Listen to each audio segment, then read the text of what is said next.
Being trapped in the vicious cycle of domestic violence is a life that no woman wants to find themselves living, nor should they have to either. With no one to stand up for their rights and no one to defend them, what can we as a society do to protect them and to ensure that this doesn't happen? Last week on November 25th, we all wore white ribbons to say Australia says no to violence against women. We covered the launch of an important resource the Centre for Gender-Related Violence has been working on tirelessly. The booklet available in mass orders to employers is entitled Keeping You and Your Jobs Safe, Information for Workers Experiencing Family Violence.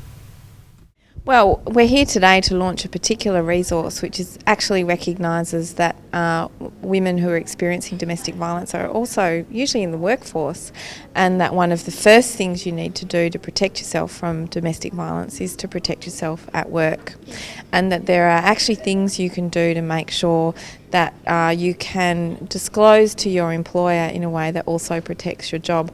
What we don't want to see happening is women not turning up to work and not explaining why they're not at work, only to find that actually that puts their employment under threat.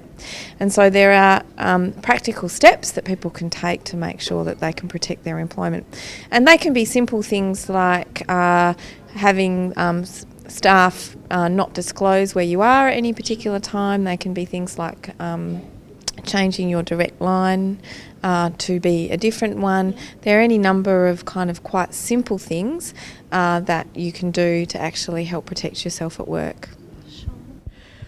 Well, what's happening in Australia now is more and more we're providing support services, so it's the people who experience the violence who actually get to stay in their own home, don't become homeless, and consequently stay in their job as well, because you're going to stay in your home, you should keep working. Financial dependency keeps people trapped in violent relationships, so hang on to that job, hang on to your home, and you'll now be supported in this state from the police, from support services, from your union. Your union will be pursuing domestic violence clauses to make sure that your support at work is guaranteed. And your workplace is where you get a lot of respect, a lot of your friends are, your co-workers.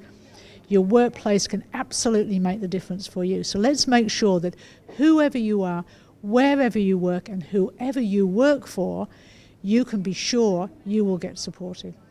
Well, I think this particular resource will be invaluable to employers to have some sort of indication of how they can provide support, because as we know, the link between being safe at home and safe at work is important. So, we don't want to feel that employers are in a position where they go, we don't know what to do, we don't know how to help. So this resource will give some really good tips on what they can do in the interim, how they can provide entitlements and support when perhaps women may need to go to hospital, get security upgrades. So some specific and particular leave entitlements that they can access that are confidential but are readily available and not made difficult to access. So I think employers overall will see the benefits around productivity in the workplace and the healing process for victims if they feel supported at their workplace.